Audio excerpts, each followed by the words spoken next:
I'm just a guy that wants to entertain people. That's fair. That's just, fair. Music and comedy. That's pretty much the two things. That's fair. All right. I'm looking good over there, I think. I don't have any silly shit in front of me. My water.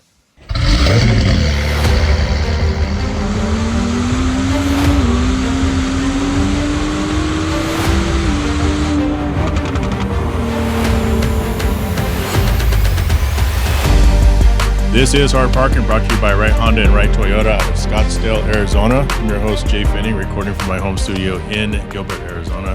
Coming up on today's show, Anthony Soto, local musician, lead singer, local Expel, PPF installer, gamer, streamer, 1.5 million followers on TikTok. Today we get to learn his story, a little bit about him. Of course, I met him in the car world. Shocker, but this is a classic example of how cars can unite all of us. But first, a little cleanup from the prior episode. I had asked about Tesla. Actually, a couple episodes ago, I asked about Tesla. So there's about roughly over 2 million Teslas on the road. I don't know if any of you have actually done the Tesla challenge. Again, something I think I made up. But see how far you can go in your area without seeing a Tesla. When you get to a stoplight, look around to see how many Teslas there are. There may be nobody stopped, but at some point between that light going from red to green, you're probably going to see one depending on where you live in the United States. And also, I have had Tesla owners reach out to me and say, yes, it's in the back of their mind of somebody just screwing up their car. It's if they choose to not turn Sentry mode on. So I guess the cameras are only on if you activate them. I kind of thought they'd be all the time, but maybe not.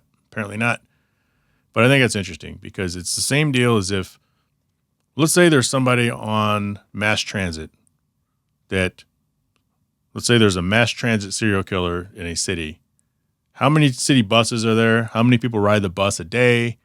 How many people are going to be riding that bus every single time in the back of their mind thinking, am I going to be next? Is that person going to be on this bus? Now, statistically, obviously, in one city, in one bus, there's not 2 million people riding. Actually, I don't know. There could be 2 million people ride a bus a day, but I doubt it, right? But it's still one of those things that it wreaks havoc, and it's always going to be in the back of your mind. So something to think about. Very curious.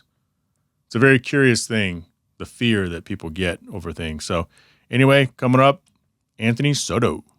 Business tech feeling whack? Too many tools, too much chaos, not enough time? Arcus Foundry is here to fix that. With SparkForge, you get a unified platform that connects everything you need. Your website, social media, phone systems, and more. There is no need for an expensive IT department or dealing with a bunch of separate systems. It truly is the all-in-one solution that saves you time and helps your business run smoother. Head over to arcusfoundry.com and use the code HARDPARKED to get your first month free. Upgrade your tech and get back to business. Anthony Soto. Hi. Mr. Soto, welcome to Hard Parking. Thank you for coming over and spending time with me today. Of course. I'm happy to be here. It's cool. We've talked about this for a while, so if people think you look familiar, you probably do for any number of reasons, but as it relates to the things that I've done, we did the video of the NSX that took me 18 to 24 months. I have this content, and you're a major content creator, and you do 1,000 different things. We're going to get into it. But I have it just sitting there sometimes. And I have things that I recorded earlier this year where I'm like, I got to get to that. Right. I got to get to that. And that video was one of them. Yeah. So hopefully everyone's okay with it. I think I celebrated 2 birthdays by the time I saw it. Probably so. Probably so. And so, tell us a little bit about yourself, why you're here. I'm going to have some really light intro with the Expel stuff and things like that. But Mr. Soto, let's go. My name's Anthony. When I turned 18, I realized after a little bit of college that it just wasn't for me. And I decided to just enter the workforce hard, pedal to the metal, and just take it as far as I could. After working full-time for about 8 to 9 years, I realized that I like being my own boss. I encourage it for anyone that wants to do it. Just take the leap, do it. And so instead of sitting around and binge watching my favorite shows, which is still tempting, I decided to, if I'm going to do something for fun, like play video games in my free time, I might as well make something out of that. Make a video or live stream it or whatever. And people seem to really like that. And then I also realized I like singing to myself in the shower. And I used to be in a band back then, so why don't get into another one? I've got some time now. And it's just, this is my band here. I felt like I had to do a shameless plug today. But I started Menace Mary. Menace Mary, yep. I started up the band from scratch with my rhythm guitarist, and the people we've picked up on the way to fill the roles and the music that we're writing right now, it became a lot more than what I expected. I thought I was just going to do this for fun, and it's getting to the point we have a producer behind us and some backing, and I got to start taking this seriously. It's getting pretty good. And, my time in the car industry, while amazing, and I've been able to meet a lot of great people out of it, I've realized that music's a bit more what I was hoping to get into as an adult. And now I am. So we'll kind of see where that takes me. Hopefully I can get out of the car industry because I do love it. Right. But hopefully I can put a little bit more time into music. I want to give people something to listen to instead of an invisible product they can't see. Sure. You know what I mean? So as it relates to the car industry, tell us what you do and what your specialty is, because you definitely have a specialty. Yeah. So I install paint protection film. It's virtually invisible, helps protect against rock chips and stuff, and it's great. It's a product I really, really stand behind. But you can't see it. And I'm very much a person, blame it on childhood trauma. I'm very much a person, I want people to see what I create and what I do. And I feel very, very confident, 11 years deep into installing paint protection film. I feel very confident in my ability. And I've been able to work with some of the biggest names in the car industry, luckily, thankfully. I feel like, there's a little bit more out there. And paint protection film was something that would help someone keep the integrity of their vehicle, as opposed to, putting vinyl wrap on it and risking the paint. Vinyl wrap's something you have to change very frequently. Window tint's cool, but at the end of the day, it's just windows. So that's why I went into paint protection film, because at least I'm working on the body of the car. It can be part of that process. So would you consider yourself maybe an independent contractor? Yeah. That picks up long? Yeah, I started in the shop. I started at One Armor. Their crew trained me how to do it. And then I kind of took over that department and trained my crew how to do it. And that's where they're at right now, is the crew that's at that shop is the crew that I trained.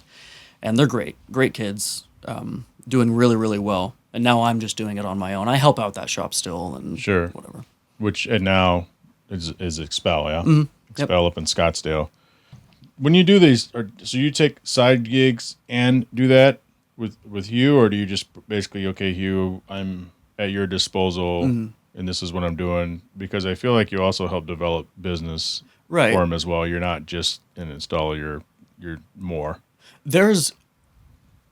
It took a long time and a lot of coaching from him to realize how important it was to not only put the thing on the car, but then how to talk to the person that owns the car. And so there's a lot of customer service involved in that side of things, and that comes into play when, let's say we have a new dealership that opens up, and they want to get into paint protection film. Well, if they send an installer out there that doesn't say a word to them or is kind of an asshole, they're not going to want to work with that company. So there's a lot of... Hugh has coached me a lot with how to talk to people and get on their good side without being a salesman. So I can do the technician thing that no one really knows how that happens. And then if they come up and ask a question during, I can be like, "Oh, I'm so glad you asked. By the way, this is what's happening." And they're like, "Oh, I'm getting, two sides of the coin here." So now, see, I would guess that in my interactions with you, the few times that I've been by the shop, exact opposite. Because I would just guess that you were the one teaching everybody this stuff, because so you've had an issue with before in the past and you've got some coaching through it, and that's how you are the way you are today. Because I was like, Anthony, he's great, man. Just go talk to Anthony. Customer service, great guy, I went into it definitely enjoying talking to people, but I didn't really know how to do it without seeming like a salesman. Yeah. And it's a skill set, I guess. No offense to any salesman, but I do not like salesmen. Right. Simply for the field that there's so much stigma surrounding selling anything, and I didn't want to do that. So my shtick was, if I can tell you all the facts, maybe we make a joke or two to break the ice, and then just show you something that's really, really awesome. You'll kind of make your own choice here. And that's how it was. When I first started at that shop, I didn't want to talk to anyone because I'm a new guy and I just want to touch the car. Having worked with Hugh and a couple other people that worked at that shop, I realized it actually makes it more fun being able to explain what I'm doing while doing it. And that's where the training came in. Sure. I really enjoyed talking to people while I did it. Let's get through all the boring car stuff, right? I'm down. You're down. All right. Yeah, let's do it. So I think I've kind of pulled this out, and you mentioned it when we first started a little bit as well with the streaming. Mm-hmm. You're a Twitch streamer? What Yeah. kind of streaming do you do? Because I have a feeling you've been doing it for a while, and you probably have a significant following. So I started on TikTok actually, Okay. just making Doing what? some BS videos of just me either telling jokes or I make this little 15-second skit. The whole point was to just make people laugh, and I made Sure. a lot of them, and I grew on the channel grew making these videos at the shop. So if a buddy of mine went to the bathroom, I would sing to him through the bathroom door, and then he would sing back while he's doing his business, and that just kind of created this vibe, I guess, for the channel, and people really liked that. And so I decided, instead of, I didn't really have a focus, I guess is what I'm trying to say, for that channel. It was just my face doing something stupid. Some people like it, some people laugh, move on. But I couldn't say to anyone, this is what my channel's about. Sure. I have Sounds like hard parking. at the end of the day, entertainment's entertainment. So I've always felt strongly about it, and it doesn't have to really fit a niche. It's just, if it's going to make someone interested, do it. But it was bothering me that I grew to 1.5 million on TikTok, and I couldn't confidently tell any of them what the page was for. I have no idea. It's not really a vlog. It's not really a music channel. It's not a gaming channel. It's not a joke channel. Like, what is it? It was just a mix of everything. And so that's when the streaming came in. Because I like games. I love video games. I noticed your Pip-Boy immediately when I walked in. Yes. Let's go. I was just at a game store, and I picked up Def Jam Fight for New York. All right. Complete in box. Like, it's very much an important part of my life.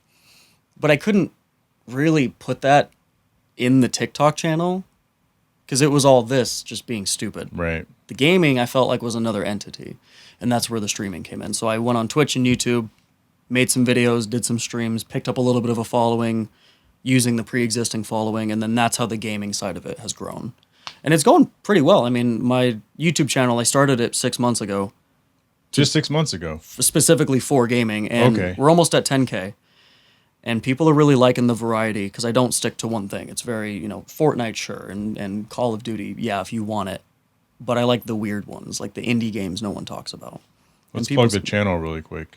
What's that? Let's plug the channel really quick. So, my YouTube channel is the same as my TikTok. It's I Am Banned, BANND, all lowercase, no space. I Am Banned. And it was kind of a play on, if you played this in front of your mom, she would not let you continue to watch me. Because some of it's offensive, some of it's edgy, some of it's because I don't care about any of the PC stuff. Yeah. But yeah, I Am Banned. There's a Discord server, there's a YouTube, Twitch, Instagram, TikTok, all that stuff. I made a Facebook, but kind of fell off of that. Yeah. Just because I'm not comfortable with it. But the streaming side of it, the YouTube side of it, that's gaming. The TikTok and Instagram side of it, that's more like my personal life. That's kind of like, you can see me in action doing random stuff. How did you decide to pivot and decide to not do the gaming stuff on the TikTok? Because I think that's where a lot of people may struggle. Because even though you couldn't describe to your 1.5 million followers exactly what the page was, it sounds like they all kind of knew centralized because it's really you. It's like that guy, I forgot his name, you would know him, the guy who doesn't say anything, he just makes facial expressions, and now he's like super famous. I think I saw him in a movie recently. I think he's from like Nigeria or something. Yeah. And you probably couldn't tell what his page was about, but he's known for just not saying anything. Right, exactly. I think the important thing that anyone needs to know going into social media of any kind, and that's legacy platforms like YouTube that have been around since 2009, or it's new ones that have come out, and there's still new ones coming out to this day. I think the thing that people don't hear from these creators is two things, actually. The first one is find a niche, find that thing. For me, being specifically for gaming on some of these other platforms has helped because it helps me find that niche. And I play games very differently than most people. I'm not in your face and like, oh my God, I'm going to win this game. No, I know I'm going to lose. Every game of Fortnite, I lose. Yeah. but it's the build up to that. You know I'm going to lose. You know the ending. But what you're interested in is all the stuff I'm going to say leading up to that point. The screaming and the random breaking out into song and who's going to be in my stream that day. Is it going to be my wife because she plays with me sometimes and people love her? Is it going to be my crew that I usually play with? Is it going to be a new guest? Who knows? And I think that's my specific niche. In terms of like the TikTok channel, I don't have a niche, but there's consistency. It's always my face. It's hardly ever the camera's not on me. So at least when you click on my channel, all of the thumbnails for my TikTok channel, it's just all this ugly face, just making a stupid face at you. And you're like, okay, I know it's going to be something else that's silly and ridiculous, but I know that that's what I can expect. So find a niche, if possible, and stay with it. If you don't post regularly, unfortunately, and I hate to break this to any newcoming social media aspirers, the algorithm does exist. They put these algorithms in place on these platforms so they don't have to sit there and hand feed content to each individual follower. They have an AI do it for them based on their search history and whatever. The algorithm exists, and you need to post consistently to get on the radar. Right, and it's algorithms on top of algorithms. Oh yeah. Because people think it's the new algorithm explained or new algorithm, myths. I'm just like, clickbait. Nobody knows for sure, because the consistency seems to be the key, right? And then engagement, obviously. Well, and it's the thing. Like if you post 20 videos, and you start at 0 and you post 20 videos, and let's say it's on YouTube, for instance, and they're each 20 minutes long, so they're a good lengthy video that you can really sit down and watch and eat lunch to or whatever. And no one watches them, it's going to bum you out because you put all this time into 20 videos. Let's say it took you 2-3 months to make these things and post them. Video 21 could be the one. Yeah. It's a lot like fishing. If you give up an hour in, of course you're not going to catch anything. If you stick with it, who knows, an hour and 5 minutes in, you've got a video that has 20,000 views out of nowhere. And that's what happened. I have 2 YouTube channels. The gaming one is for gaming, and then I wanted to put my music stuff on another one. So Kaiju Studios was a studio that I own, and I made a YouTube channel for it because all this new music was coming out, and I don't have the typical reaction to new music like other people do. What genre? Is it genre specific that you're talking about? It started off rock and metal, and I'm trying to find ways of leaning into the more pop side. Because on top of working on cars and streaming and whatever, I'm also a producer at the studio that I own. So I have clients coming in, giving me their demos, and I have to work with all different genres because all these clients are different.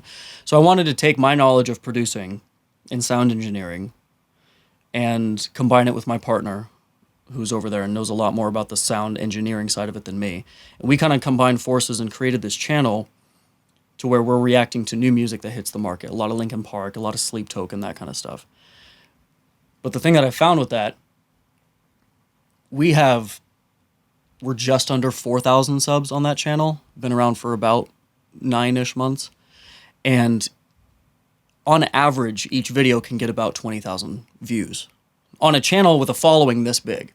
Yep. It's not because of the following. It's not because of how many likes we get. It's because we're talking about relevant topics. We're reacting to music that just got released. Of course it's going to be hot right now. And that's us. The music channel for me is kind of my experiment with how can I really ride the algorithms like a wild whale just out there? Like I'm going to get that at some point. And I got a hook in there and it's pulling me along. I'm trying to see how far along it can take me to the point where we do build a consistent audience, and then it doesn't matter because they're going to watch it regardless. Interesting point. I've been saying that about things lately as well. Yeah. Yeah. Once you build up that fandom, it's like the amortization of paying something off, right? At first, you're paying nothing but interest, and once you hit that middle mark, you're paying down the principal, and the interest is little. So I think when you're building a brand, and I've learned this recently, and that's why I'm redoing it. One of my channels is. Eventually, they come for the content you're doing. At some point, they stay for you. Exactly. And that's a lot of the comment section on not just the TikTok side or whatever. It's in the music channel too. This new venture that I'm not even really like. I'm proud of what I'm putting out, but it's also so amateur level compared to some of these other reaction channels. And people are just staying because they like the facial expressions and they like the reactions. And they to some degree, they like the, I guess you'd say the smarts that I bring to it. Because I have the background in music. I can pick apart a song and they'll be like, oh, I never noticed that. Well, thank God I watched your video because none of the other reactions I saw even mentioned that. Sure. So I think it is a lot of, especially if you're doing face content, it's about you. If you're doing no face content, it's about your voice. It's about what you say and how you play. Those are pretty much the only two options at that point, face or no face. Are you familiar with Alex Hefner? That doesn't sound. So he's got a major reaction channel, and I think he built up his fandom or his crowd in music and then songs, and now he does movies, but he's very visually expressive. Right. And it's got to the point where he could post any fucking movie. Yeah. And 400,000 views, after a week. I'm like, holy shit, and when you watch it, it's like, this dude's all over the place. He's kind of annoying, but because he can be. No, I get it. Exactly. Yeah. Where he probably didn't start off that way, but he may have, but he can be. And he's like that perfect example of somebody who's crossed that rare threshold. But you can get there when you do it. So with the like TikTok, this in social media popularity, you get a lot of followers. You can get a lot of positive comments, but you get a lot of people behind the keyboards too.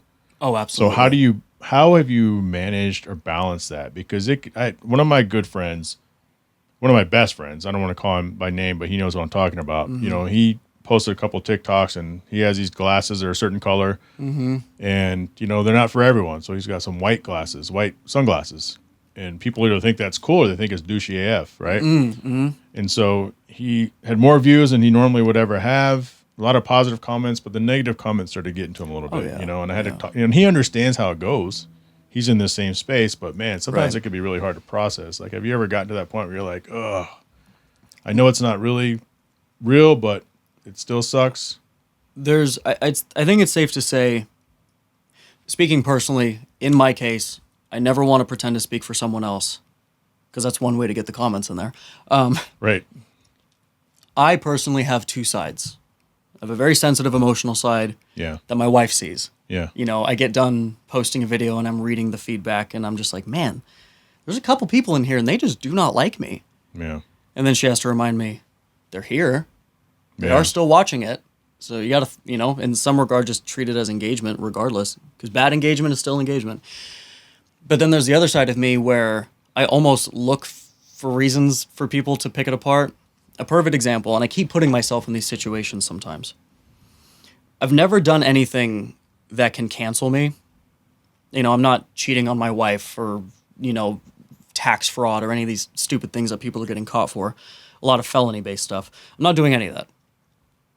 But I'll do small things that normally irritate other people. I have a corgi. Because it's a particular breed, I bought it from a breeder. Through basically what the comments say, a puppy mill. So it's your typical dog store in the mall. Yeah. But it was a corgi, and I always wanted a corgi. And I saw one sitting in the, unfortunately, glass case. They're not treated the best there.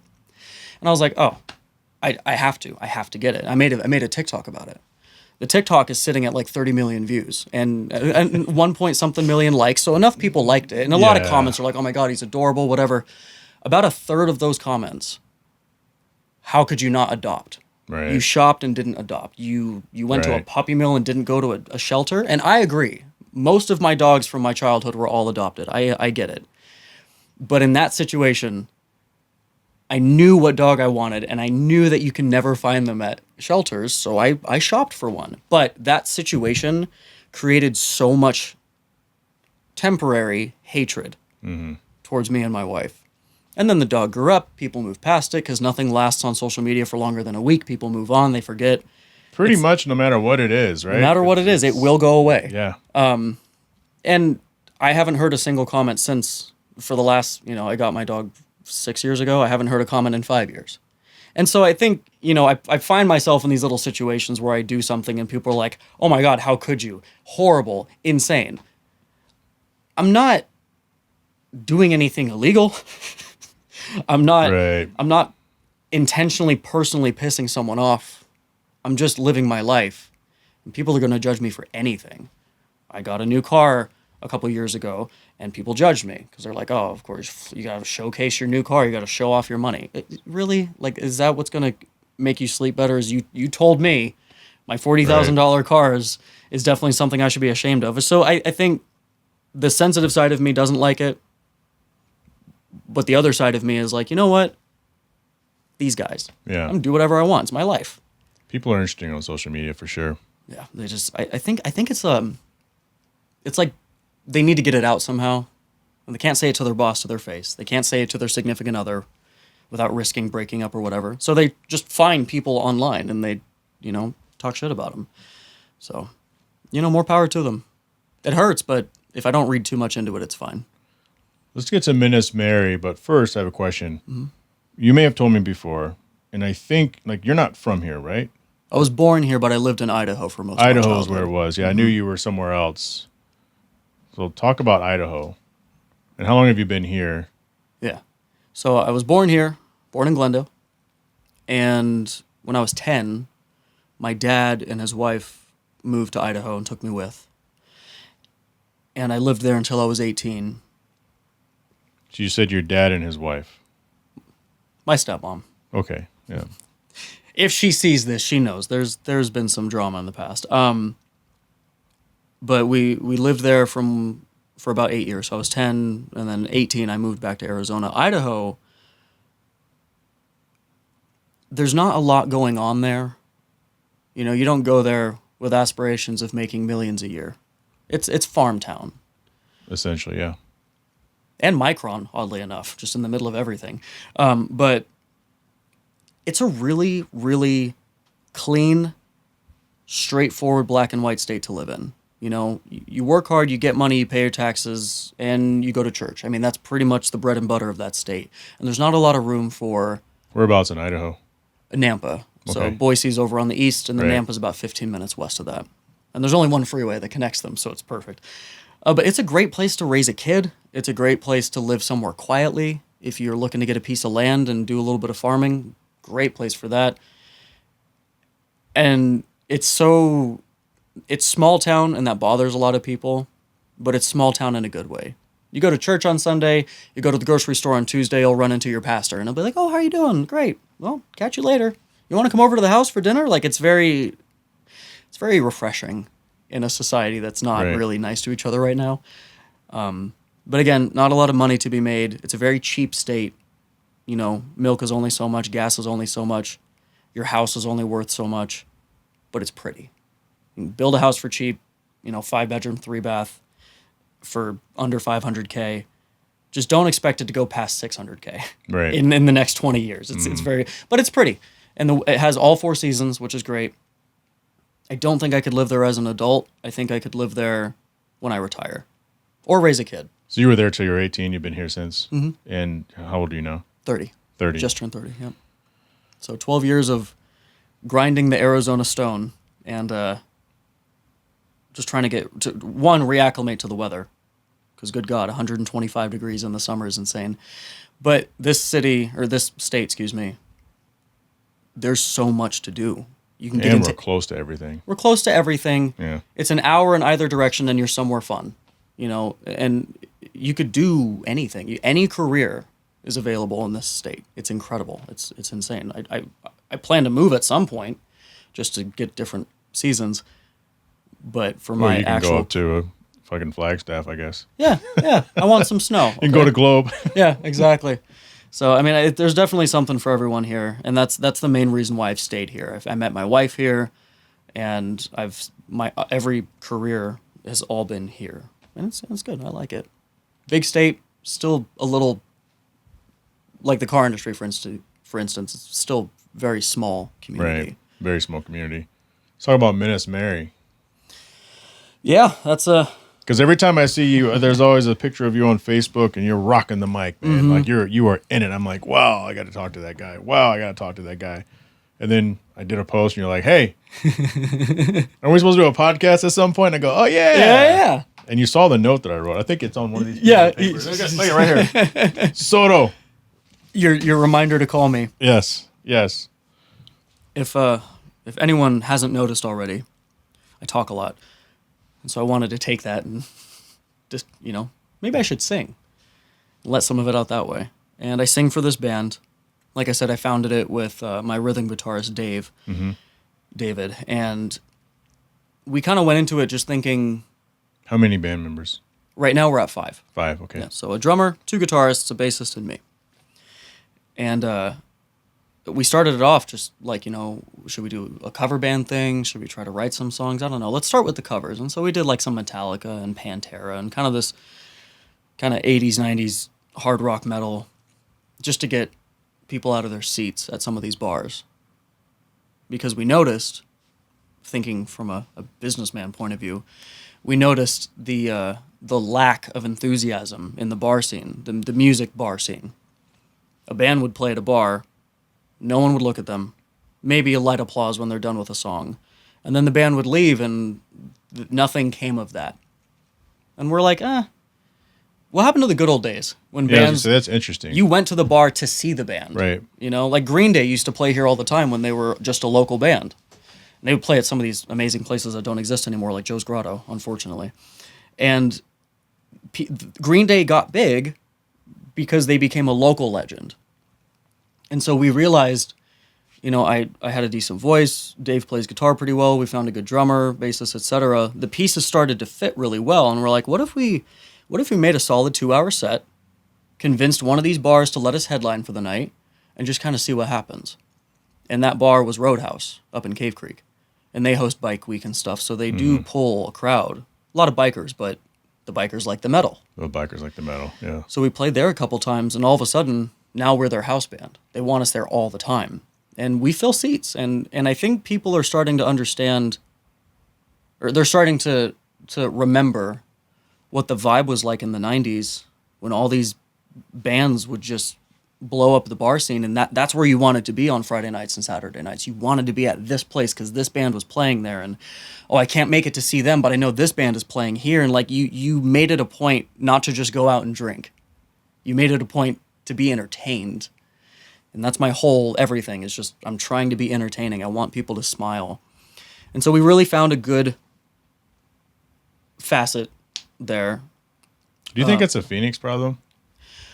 I'm noticing it because we're friends with a couple other bands across the country, some bigger, some smaller, and I think it's kind of across the country. Yeah. No one's really... Everything is so computer-oriented nowadays. I could post a video of me and my band playing an original song on TikTok, and 6 out of 10 times, it's going to blow up. And then that's it. So there's a lot of bands coming out on social media, check out our song, people love it, and then the band goes nowhere. And I think the reason is because they don't build a loyal following. There's no concrete foundation. Every band starts in their hometown. Slipknot started in Iowa. A bunch of farmers. And this hardcore metal band blew up to be one of the biggest metal bands in the world. And they did that in a time where technology wasn't really there. And you had to call your friends on your house phone, or you had to, you know what I mean? So like nowadays...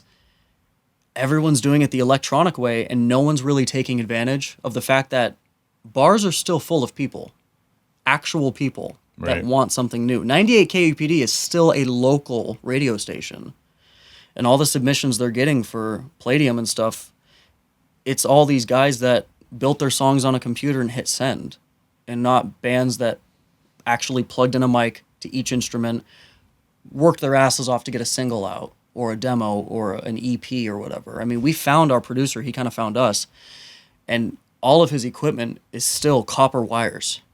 And I think a lot can be said for that. And that's what we're trying to capitalize on now. Now that we're about a year in, we have a good local following. I really think that as we write our first album, it's influenced what the first album is going to sound like. Very Soundgarden, Pearl Jam, kind of bare bones and roots sounding, right?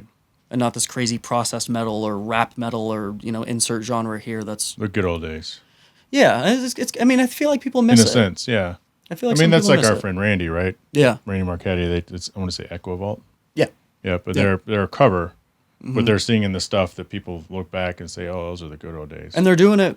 They're not to sound insensitive. They're raw dogging it. I mean, they plug directly into the house and they just play it. Everything you hear on that stage is real. Yeah, There's nothing wrong with backing tracks and stuff, but like everything we're doing is real. yeah, And you're gonna walk in and get your eardrums blown out simply because of what we're doing, not because they turned up the speakers in the bar. No, it's because that's how we're playing. We're giving you what our goal is right now while we do covers is that you would go and see Metallica or Alice in Chains or Korn even, and then you can turn around and come see us and feel like you were just there and not be like, oh, it's just another cover band. No, Right. I really try to make people understand that I love these artists and it is my job on stage to give you these artists in the best way I can. And that's how Randy's band is too. Yep. And it works. People love it, man. yeah. If you rock it, they will come. Exactly. There's a band, I Exactly. forgot their name, but when we go to New Orleans, we go to one of because there's Bourbon Street, but then there's, the name escapes me, there's another street. It's not Bourbon Street. And it's probably a 12-minute Uber ride away, but it's got more of the live bands and more of the mature stuff. But there's a bar we go to, and we go there on a specific night when we're in town to go listen to a specific band. And that place is rocking. And before they get gone, you've probably seen this too, there's really nobody there. Exactly. But then nobody leaves until they're done, and so, I enjoy live music. I still need to get out and probably check you guys out. I need to get out and check Randy out. Yeah. What is the craziest, to date, what is the craziest time you guys have had on stage where you just looked up and you're like, holy shit, is it like auction week or something? Like, why are there so many people in here? So we did, the biggest show we did, we opened for Warrant. The She's My Cherry Pie. So Yeah. they had a new singer, but the band is still around. And so they go around the country and they do these festivals and stuff, kind of a nostalgia tour, but we opened for them. We were right before them. And they're great guys too, by the way, if you ever get a chance to meet them. Well, we started our set, and there were 4 bands before us, kind of while the sun was still out. And then we started right as the sun fell behind the hill. And there was a good, 200 people in the audience. It was a festival, a little bike festival and whatever. By our 3rd song, so it was one Metallica song, one Avenged Sevenfold song. By the time I started Even Flow by Pearl Jam, there were no fewer than 1,000 people ready to go. Now, they might have arrived at that point because they know Warrant was up next or whatever. Regardless, you look up and there they are. They're there and they're cheering. Yeah. They're not just standing there on their phones or just kind of staring at you or eating their food and like, oh, this is awesome background music. We just need to get our spots for Warrant. No, they're singing along and they're dancing. And that's something that, one, you can never replace that.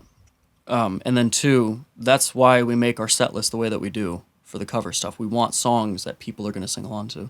That was the craziest because by the time we finished the set, we had to get off stage. The guy, gave us the red light, like, Right. you need to leave. It's Warrant time. And people were shouting encore, encore, and one more Right. song because Yeah. they liked it. And we have some good footage of that night too. And it's a really, really good feeling. But the craziest thing that ever happened, it happens on occasion. We've seen a lot of people fall down and whatever in the crowd, but I was singing 45 by Shinedown. It's a very not happy song.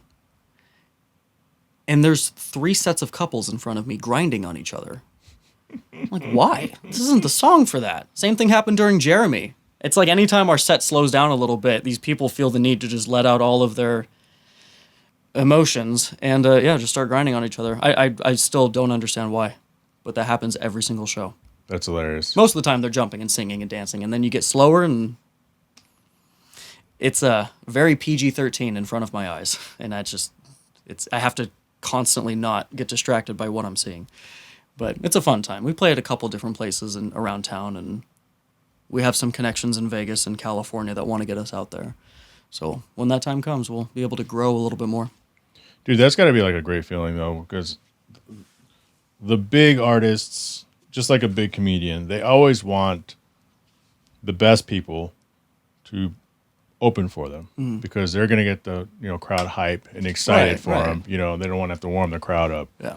But there's like that little balance though, because if you're too good, Warrant could be like, damn, these guys are good, man. Yeah. damn, now I don't want to follow them, and we're the main card on this lineup. So, I'm sure that's probably happened at some point during Couple the times. journey. Yeah, during the journey, dude. That's freaking awesome. Let's talk about gaming. Yeah. You know, Always down. And you said you also watch, when you have time, like, what do you like to do with your spare time that you really don't have? If the only time that I'm not doing something is when the wife's already asleep and I'm trying to get myself to bed at 1 a.m.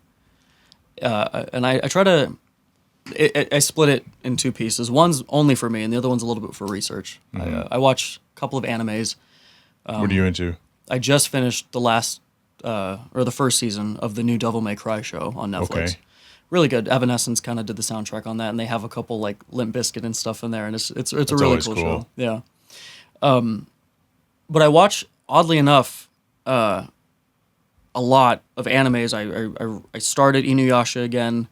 I'm working on, what is it called? It's a show about a mercenary. It's very high contrast. It's a new one that came out on Hulu, and it's just a guy that's like emotionless, and he's a mercenary. But it's just these. I keep getting drawn to these animes because it's such insane artistry, and then the story's cool. It's got to be a combination of both, right? Yeah. And then some of them look so damn good. Oh yeah. It's like, how did we get here? There's one, and I haven't seen it. You've probably seen it, heard of it. And it's really big on reaction channels right now, Arcane. I think it's called Arcane. Yep. Have you seen that? Yep. Is it as good as it looks? Because the Insane. reactions on it, there's a lot of numbers, so I'm going to be adding it to my list. It's not just. It's a show about League of Legends, which is an enormous game that everyone knows about. And it takes all the main characters from that game and it throws them in a show together, and it changes the story a little bit. Yeah, I would have known that because I remember League of Legends was huge. I don't know if it's still huge, but back in the day, it was still has a pretty huge. good following. Yeah. This show really helped amplify League of Legends again, but it's not so much any of that. The voice acting's great, whatever. It's the way that they execute every single episode. The artistry is incredible. The effects on top of that are insane, and it's 3D animation, which not a lot of people are down for, but it's so good and it's pretty. Linkin Park does the soundtrack for most of the last season that just came out. They have a lot of bigger bands like One Republic and stuff doing some of the songs and Imagine Dragons, so they've got big entertainment. I think that's the secret figureheads sauce behind in a them. lot of those things because. On a different note, like my wife, she loves seeing and sing to, in these Disney or Pixar-ish movies. Right. And I'm watching them watch it, and they're good movies, but I'm like, even Trolls, Yeah. I'm like, you know why you like it, right? Because they're using real songs Yeah, from they real got Justin artists Timberlake in there, of course. from yesteryear, Yeah, and that's why you really love it so much, because you're singing songs you literally grew up to. But they Arcane with the kind of the 3D animation style, it looks like it's, have you seen Transformers, the War for Cybertron trilogy? Yeah. The first episode I'm watching it, and I'm like, this is different. Yeah. But by the time I get to the second or third episode, I'm like, wow, this is great. It's pretty great, yeah. It's great, but it always takes a couple episodes, to grow on. What about other shows? Or is this right now just kind of like an anime fix? I'm kind of in my anime era right now, just because they keep coming out with new ones, and they're also rebooting some older shows too. So, They're bringing Macross, I think. yeah, something regarding Because Robotech. I know that Robotech it's streaming somewhere. Maybe Netflix, I think it's on Hulu, actually. or Hulu, yeah. But I think they're actually finally going to do like the Macross, and I don't really get involved in that stuff. I think it's cool. Yeah. The problem with Macross is there's like 5 different ones, which is like the problem with DC over the years. Yeah, I think if they did what Voltron did and Transformers did and whatever, and remade the main storyline, I think it would go fine. Right. I think it'd be okay. Because new technology and new animation styles. They did it with Ghost in the Shell. They remade the 1999 movie, and it looks great. They Right. remade Akira remastered, and it looks great. I think they would do it justice. I think that's also what people need. There's so many new stories out there. It's kind of hard to keep track of all these characters, and again, not to sound insensitive, I can't pronounce half their names. Like, Me either, I kind of yeah. want to stick to a couple shows I know. Like One Punch Man, favorite anime of all time. No kidding. Can't get enough of it. Love it. And finally coming out with a new season, thank God. But when I'm not binge watching shows, binge watching all 6 seasons of Attack on Titan, it's watching other YouTube videos. And yeah, I watch my favorites, Right. but I'm watching them to see what they're doing. Yeah. Kind of like, Kind of scouting. yeah. what are their techniques? How do they edit? Is this person editing for himself or did he hire someone? Is this person, is he layering audio the way that I would? Like just little things like that. And it's really, really helping, especially the reaction channel that I have. It's really helping that one. Gaming videos, you just throw some sound effects and words on there and people eat it up. But the reaction side of it, your face is on there. You got to be careful of copyrights. You have to, it's an insane process.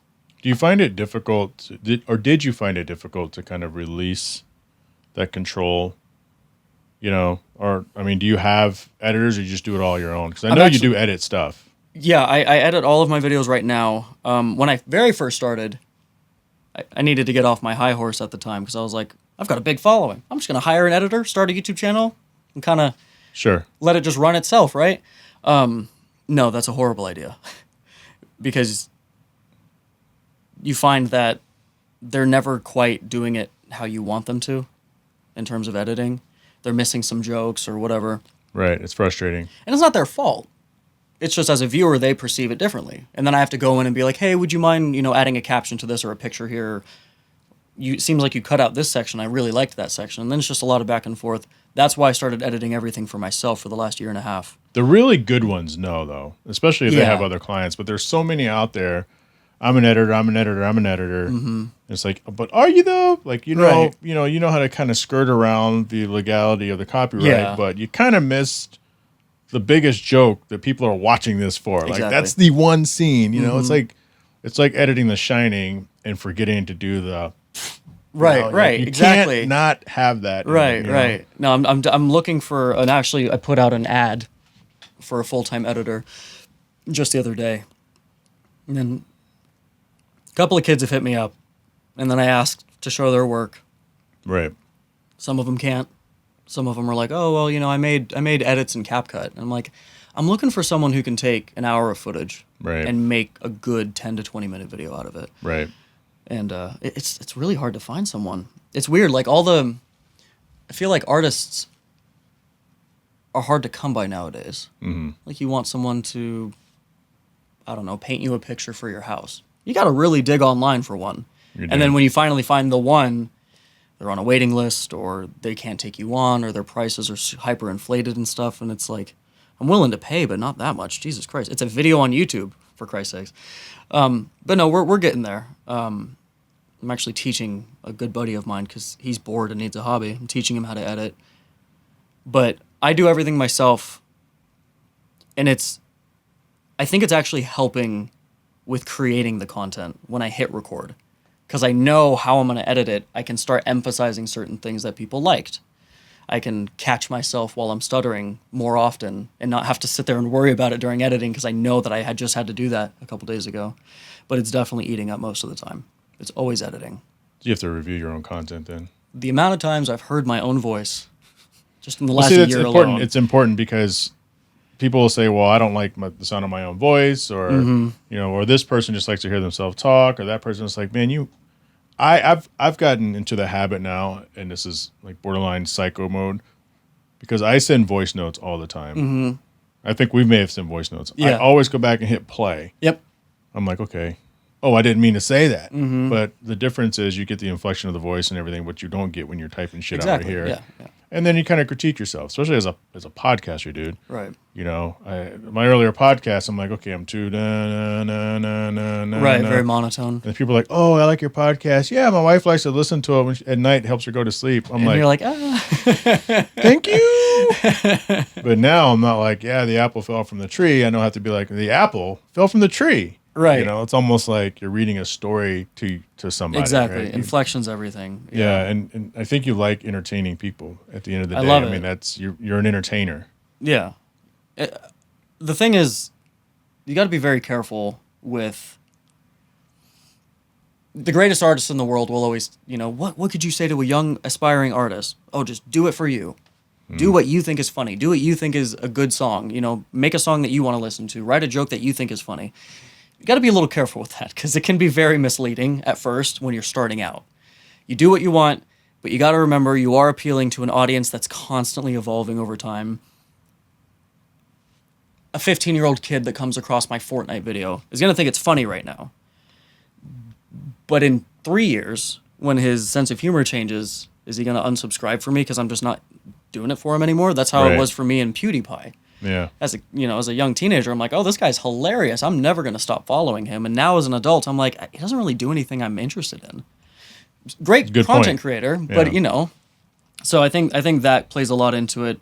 Playing back your stuff gets a lot easier when you add inflection, for sure. I Yeah. started the gaming thing not necessarily because I wanted to play games, but because I was in other people's videos doing impressions and singing and screaming, and I was cameoing.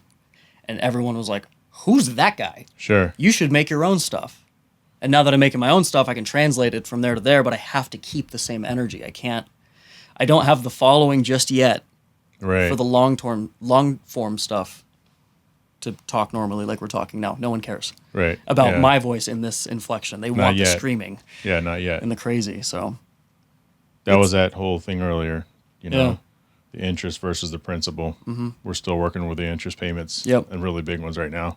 I say, screw it. Sell out in the beginning. Yeah. If you see that millions of people like this one video, Yeah. recycle that type of content, get the following, and then you can be like, hey guys, today I'm just going to show you how to make a pot roast, and people will watch it Yeah. Know because your audience. they know you now. So And you're right. It's this weird algorithm because you could say it's not you, and then sometimes it isn't you, and sometimes it is. Mm-hmm. But if people have a higher retention, then those algorithms are going to grab and float you to the top, just like everything we're talking about. yeah, You can make killer videos. You can do the whole drop 20 videos at once, and it's not necessarily a recipe for success because if they all suck, you're going Right. to fall down and you're never going to dig yourself out of that hole ever. Even if your 21st video would have normally rocked. right, The algorithm doesn't know you, doesn't trust you, and no one on the planet's ever going to see that. exactly. Well, look at Chapel Roan. She released Pink Pony Club, which is a giant song right now, 4 years ago, but no one knows that. They know it now. Took 4 years for someone, the algorithms, or just a producer with a good marketing team. It took someone 4 years to realize that was a banger. She released it in 2021. Now in 2025, people can't stop singing it. There's t-shirt. I have a Pink Pony Club t-shirt at home. I love Chapel Roan. Now, I didn't know her. I didn't know about her until 2 months ago. Right. And it's not necessarily, like going back to the first thing, the 20 videos and then 21 might nail it. There could be gold in the first 20. Probably is. Probably is, especially if you're just starting out. You got that drive and motivation. But you have to, one of them has to kind of spark the fire. And then, much like a fire, it'll eventually grow, not just forwards, but backwards. People will start to realize, oh, he had other content before this. Let me watch that. Oh, this one's awesome. I'm going to share it. And that's how it goes. PewDiePie's first video was him playing Minecraft. Right now, that video sits in the tens of millions of views. When he released it, 2,000 views Right. within a year.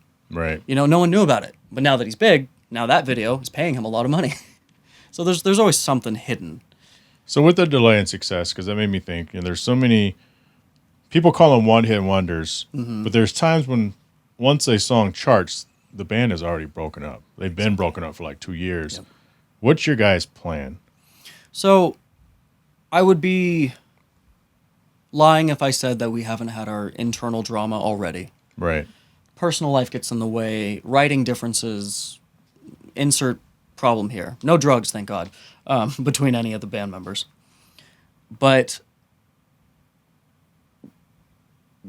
this band is, Menace Mary is a band that's trying to do all the things right that a lot of other bands did wrong. A prime example, I'm sure you remember Headstrong.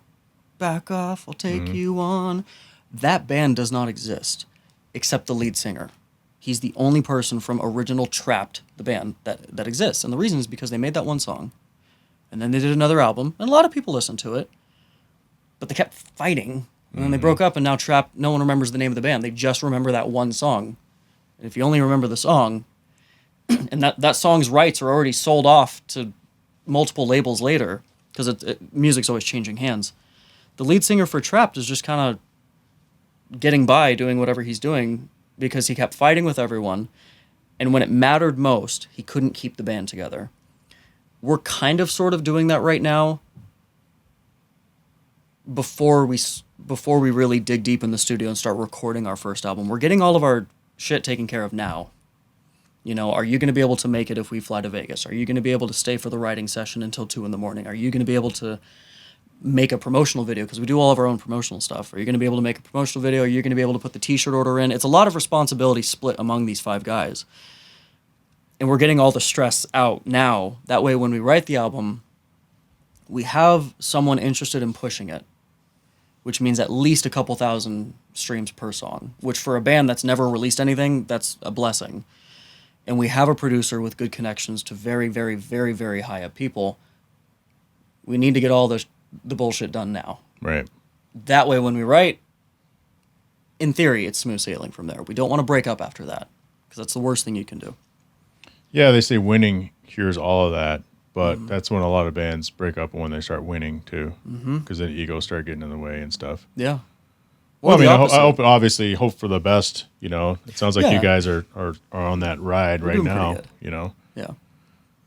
Yeah, we're getting like, I don't like performing live, oddly enough, but we're doing it all now to kind of get it out of our system, and then ideally we go from doing a show twice a month to doing a show once a month at bigger venues, and then a show twice or every 2 months at even bigger venues, so we can focus more on the writing side of it. We're kind of going through the entry stages of being a band now, so we don't run into these problems later. And I mean, everyone's on the same page. Everyone's really tight knit. My studio partner Tommy is my lead guitarist in this band, and we write very, very well together. We click, and that's that type of chemistry. It's just like a relationship. If you got something good, you can look past some of the little tiny details that you might not agree with. You need to make the baby good. Make a good baby. Yeah. And then once that thing grows up and becomes successful, you can look back on it and be proud. What's next for you? Because it sounds like you're in kind of a transitional period right now, as it relates to the car stuff. Right. All the editing, producing, Menace Mary. So, my wife is happy for me because she thinks that I have a lot of talents, and I'm pursuing all of them, which she thinks is great. The problem is that I'm kind of doing a jack of all trade type things. I would like the music to become the top priority, because that's what I enjoy doing the most.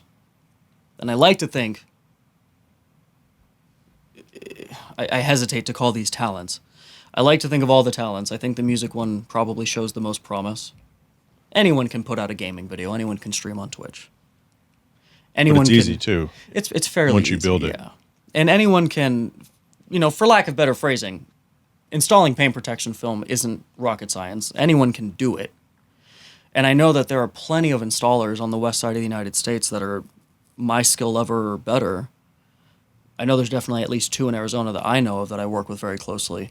And so I think with the music side of it, yes, there are obviously going to be better singers than me, but only I can put out what I'm trying to put out. Paint protection film, a lot of other guys can make it look like that.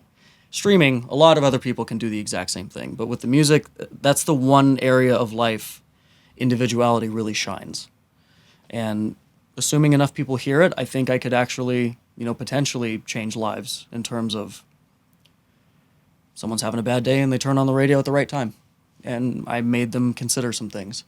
Because I write a lot about pain and a lot about personal struggle and stuff that I've dealt with in the past and loss and all this stuff. And I think that's something we're not getting right now. A lot of these Sabrina Carpenter and Chappell Roan and insert pop artists here, they're writing about getting drunk at the club and going home with a guy. Right. And it's fun. It's a fun song, but it's not really... Just to be clear, you're not getting drunk and going home with a guy. Yes. I can confidently say that. Okay, all right. But even if I did... Even if you did... I wouldn't write about that. Yeah. Because everyone writes about that. Right. Every hip-hop artist, within reason, writes about how they're the coolest person. Don't even get me started on that. With all the money in the world and all the bitches. Yep. No one cares. I got what you don't. Right. Yeah. People want to hear that a human being is going through the same thing and they just happen to put it into music really well. And I want to listen to it. Yeah. That's what I hope to bring to the table. So it's a form of entertainment that doesn't necessarily make someone smile, but it makes them go, fuck, you're right. And then all the funny stuff can stay on the internet where it kind of belongs. So you've made 2 references now to your past, some past traumas. Mm-hmm. Want to get into it? Into any of it? Yeah, I mean, I've talked about most of this to a professional, so I think I'm in a good spot now. No, the childhood, it was split family right from the get-go. Right. Mom had me way too young. Is she just out of the picture? No, mom is very much in my life. I mean, Okay. She just put together mine and my sister's birthday party a couple weeks ago. Nice. We had a fun time. No, mom's really good. She goes to all my shows. Great mom. When I was a baby, her being so young, there was maybe a lack of maturity necessary to raise a child. Sure. And she reflects on that in her own way. And I mean, you guys are right now, so yeah. right. Which is great. Father was also very young, only a year above her. She had me when she was 18, and he was 19 when I was born. So they were very young. Well, just shit, not they're ready. old by today's man. And so, I mean, in terms of immediate family, I'm fine. But it doesn't come without its losses. Right. And death is a natural thing. And unfortunately, one of my family members in particular, he was my brother, he took his life at way too young. Not that there's ever an acceptable age. No, I get it. Yeah. But he had just turned 21, had his whole life ahead of him, and Yeah. just he gave up. Younger or older? Younger. He's younger than I am. But that, while traumatic, has really helped mine and my sister's relationship grow. We've gotten closer from that. It's helped my writing because it helps me express just kind of what I keep bottled in. My grandfather raised me when I was a kid. And then, for lack of better phrasing, mom got her shit together and grew up and met a man, and they started a family, and they welcomed me in. And full-blown parent mode on me. But prior to that, my grandpa was... Full-blown parent mode. Yeah. But prior to that, my grandpa was the one Don't that chew with raised your me. mouth open. Like, Oh, yeah. I got this. All that kind of stuff. Yeah. But grandpa raised me from when I was very, very young. And he passed from lung cancer when I was just getting into my teenage years. So when you lose a close family member as a child, you never fully process it. Right. And he was the foundation of... A big part of the foundation of who I am now, based on how he treated people. Very loving, very, very generous, and very... He listened, man. Yeah. So I try to reflect some of that into this, and so I've written some things about him. A little bit of emotional abuse over the years that nothing that couldn't be talked out to, again, a professional or even some close friends. That's come out in some of the songs. Some physical abuse from a past relationship that came out in one of the songs. So I think the music's really helping me get out of that. Sure, yeah. And then It's a good outlet. and then the gaming and the comedy side of it is just me not coping, but I don't like being sad. So this is me kind of forcing myself to get out of the little bouts of depression that I fall into from memories, and I just go full blown, crazy on these streams and videos, and people love it. And so I have an outlet in that regard too. And then if I want to be sad, I can listen to my own songs and go Right. back into that. Or listen to this podcast so you fall asleep. That's insane. What keeps you up at night? Oh man, death. Honestly, it's just replaying my life. That's pretty much Yeah. the main focus of my thoughts. Is did I do something right? Did I do something wrong? What puts you at ease? It's got to be something. It's honestly, I mean, Counting the legs on a millipede. It's got to be something. Calming my brain down a lot of the time, and it sounds really cliche, but it's feeling my wife next to me. She's here, asleep, snoring, but that's where I'm at right now. You're going to get I'm in trouble grounded. for calling her out for snoring. You probably. Yeah. She snores louder than me. Yeah. So I say. She says the opposite. But no, remembering that she's here. Yeah. Remembering that there are kids out there that are going through a rough time and they've seen something of mine and it's helped them. Knowing that there's kids, in this Discord server that I have that are just anxiously waiting for the next live stream, that are excited to comment something, knowing that I have a band that's hasn't fallen apart yet, and I have the ability to write music, which I didn't really have that ability before, because I had no way of putting it out. And now I do. I'm working on recording it and actually getting it out now. Having, a little bit of financial stability is always nice. And so I think overthinking my life and running through the past and then overthinking what I have now kind of cancels each other out. And then I can pay attention to One Punch Man again and just fall asleep. Sure. Or the entire Devil May Cry timeline, start to finish, 2-hour, 40-minute video that I fall asleep to. Sounds like I need to check up on some of those things. Yeah. Some of those titles and stuff. There's so much stuff out there. So much. Yeah. And it's just, you make a list, and then by the time you get done making the list, before you even start it, there's 6 more things, lists of things out there. And it's just, you never have time to get to them. But that's not a bad thing. Right, yeah. But I feel like you have to make the time. Yeah. So that you can have those times, laying next to the wife while she's snoring. That's how it is with music, too, man. Music is super oversaturated right now. Not in a bad way, but it's like I just realized that I like Sleep Token. There's another metal band that just came out, and now they're making waves on the internet called Autumn Academy, and now I have to start liking them. I'm like, I just got into this. All right, I guess. Yeah, it's across the board, man. It's crazy. How can people keep up with you? Social media, it's all pretty much the same thing. I am band, IAMBANND. Menace Mary has an Instagram page. If they're interested, they could check it out. I will be honest, I'm not professional about any of it. I don't care to be professional about any of it because I don't have a front. Right. It's like if I feel like posting a picture of a hamster one day on my Instagram, that's what you're getting. I don't, it doesn't have to be weird like that. So, yeah, that's where I'm at. I didn't think I'd share that much today. Dude, that's what we do. So hard parking. What is the turning it back around on you? What's the vibe? Because it seems to be a little bit of everything. A lot of car industry, but I used to market it as, and I guess some people still do, as the non-automotive automotive podcast. Mm-hmm. But the problem with that, and this is kind of getting back to our YouTube discussion, right? The problem with that is the car people want more car talk. Mm-hmm. The non-car people, no matter how little cars you talk, they're like, "Oh boy, here we go again." They think, "I don't know what that means. I don't know what it means when you say your tires are going bald on your car." Mm-hmm. Like, no one's that dumb, right? But I think the people who love it love it. Mm-hmm. The people who kind of dip their toe into it, it depends on what episode, who the guest is, right? I think that it being non-centralized at times hurts because it's hard for an algorithm. Right. But one thing I've committed to this year is doing more, I wouldn't say interviews because I always do interviews. It's not an interview-driven show. Right. But getting out there more and taking the show on the road. Mm-hmm. So I've paid more attention to making sure, because I've always had these 2 cameras. I just never taken them out of this fucking studio. Right. Until this year. And, kind of going to where people are at. Mm-hmm. And then to me, that's putting me in that another space that I'm not as comfortable with just because I'm not used to it. Right.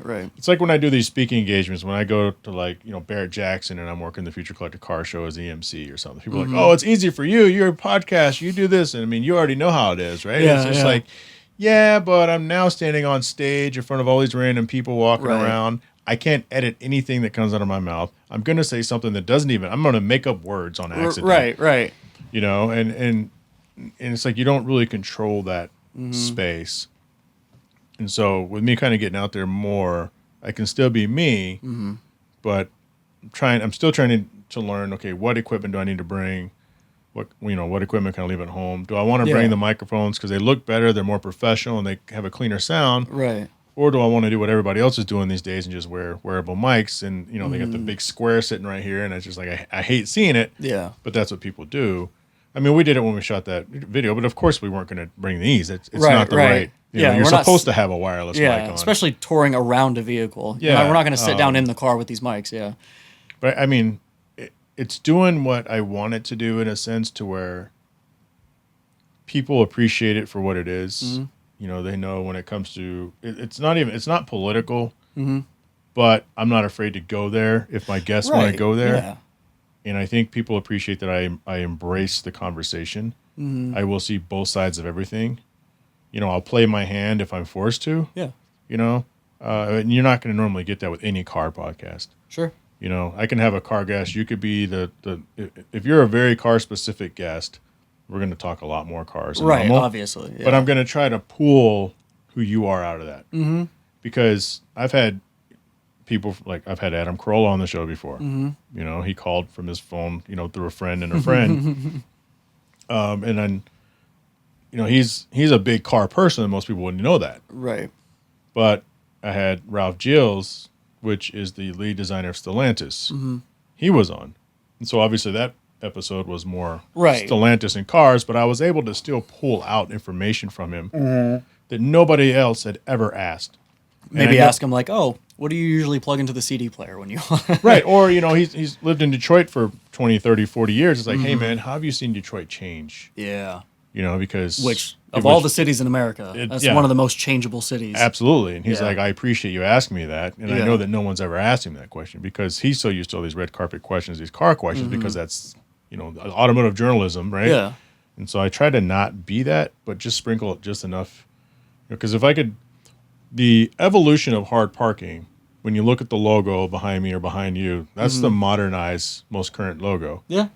Originally, it had two NSXs kind of backed up to each other. Right. And it looked like a no parking with the little sign. like explosion thing between them, I think is what it was. No, it kind of looked like that. That it just had the weird shape of an explosion. Yeah. It was just two NSXs kind of parked like this, right? Yeah. And then the next version had my Infiniti that's parked out front, upside down on top of me because I wanted to get away from branding, just in case. Yeah, yeah. You know, because it's not an Acura, it's not a Honda podcast, and I don't want to get in trouble for that. Right. And so I started steering away from that, and where now it's just a dude in a microphone, or it's just the word hard parking with a microphone. Yeah, yeah. I mean, the color scheme's too cool too with the red and the blue. Yeah, thanks. And you got America's colors in there, so yeah, that was not a conscious thing, but yeah, there it is. But you know, it's hard to grab. You want to get people's attention to the podcast, and if they say hard parking, it's got a car on there, they're going to automatically assume it's cars. They're not going to tune in. Right. And so I want people to know it's more of a society and culture with a touch of cars. Yeah. When there's time, and so that's kind of what the construct of hard parking is. Look, it's two human beings. They're talking about much like how most podcasts should be. I've seen a lot of forced conversations on a lot of these podcasts. Can't stand it. It keeps getting drawn back to like the whole talk to that bullshit. I mean, Haley Welch was constantly trying to steer the conversation back into, so that meme that I did. It's like, why don't you talk about what they're up to? You know, talk about, I don't know, how is glass made? Just something, stupid. Just something to get the conversation going. And I support that. One thing I refuse to do, maybe because I'm an old man, but I refuse to go after the viral clip. Right. You know, so well, if you force it, it's really hard. It's important what you say. Yeah. But if you just don't give a fuck, which I admire people at times that don't give a fuck. Sure. That's what it takes at times. Mm-hmm. But I mean, I'm the president of the United States Club of America. You know, I get employed as a contractor sometimes from Barrett Jackson. Mm-hmm. You know, you got your family, your friends. You know, I have my professional life. Right, I have this. And so to me, I'm always very careful with the things I say. Mm-hmm. I think it was Ronin. It was a remake movie. And one of the things that Robert De Niro's character told the lady when he was hiding a gun behind a brick when they went in the back door, he goes, "Lady, I never walk into a place I don't know how to walk out of," right? Mm-hmm. So it's kind of the same way when I talk. You know, I try to think about, okay, I don't say stuff for shock value, but I'm careful about the things that I say. Right. Because we're both mature enough to know that everything is digital. Mm-hmm. Hell, there's people that are in Congress and all that shit, and people running for office, and people are digging up shit that they said 20 years ago. Mm-hmm. And it's like, God. These are 70-year-old men. In theory, you would think they're untouchable at this point. Who cares what they said? But 30 years ago. So you got to be careful in the things you say and tweet. So I refuse to be that. Mm-hmm. You know, you got like Theo Vaughn, which is funny. Mm-hmm. I don't really watch him, but I've seen his clips, some of them. He was a funny guy. Yeah. But he's got this point, just going back to the equity, interest rate payment type of deal. Mm-hmm. He can do whatever he wants. Yeah, at this point, yeah. Yeah, at this point. Yeah. But it's kind of, I'm a huge fan of comedians. And that's kind of, I've seen people like Bill Burr get into that. He's in that era now where before it was Bill Burr's an asshole and he'll flip you off to your face. He'll flip you off on stage. He'll tell you to leave the show. He doesn't care. He just wants to say his shit and get off the stage. And if you like it, great. If you don't, whatever. But that was his shtick. Yeah. You can like it, great. If you don't, whatever, is such a vague way of going about it. And it works when you have an established audience. But in reality, that was specifically his niche. His thing, yeah. That's why it worked. And now that he's here, at this successful stage of his career, he still keeps that because that's what the fans like. But he's a lot more careful about what he says. And people are noticing it and they're commenting that kind of stuff. Like, oh, Bill Burr 10 years ago wouldn't have agreed with this point. And it's like, give him a little bit of leniency, but I also see where you're coming from. Yeah, he's, and unfortunately it's going away, but it's like the whole cancel culture, basically, cancel, comedy. Yeah. And now it's kind of, the woke agenda is kind of falling off a little bit. Mm-hmm. But I think it was a phase like most we have to be careful swinging so hard with one thing and then so hard to the other, the overcorrecting, right? Right. It could be a danger, but I appreciate you coming over and jumping on the pod. Yeah, of course. Way overdue. Yeah, I know. I've been meaning to just kind of sit and chat with you just in general. Yeah. Mr. Soto, thank you for stopping by. It's a pleasure, man. Hey guys, I want to thank you for stopping by the podcast. If you like what you saw today, go ahead and hit that like button, hit subscribe, assuming you're watching this on YouTube. If you're streaming the audio, please consider subscribing and leaving a positive review. Believe it or not, that does help the algorithm tremendously. And if you're in a position to help the podcast upgrade, please consider joining the Patreon, patreon.com/hardparkingpodcast. For as little as $3 a month, you can get access to bonus audio as well as Patreon exclusive swag and free show swag. Also, special thanks to the main show sponsors, Right Honda, Right Toyota, Toyota of Huntington Beach, Claremont Toyota, and Gardenia Honda, Arcus Foundry, Autocannon, officially licensed Honda and Acura gear. Your support makes all the difference in this show.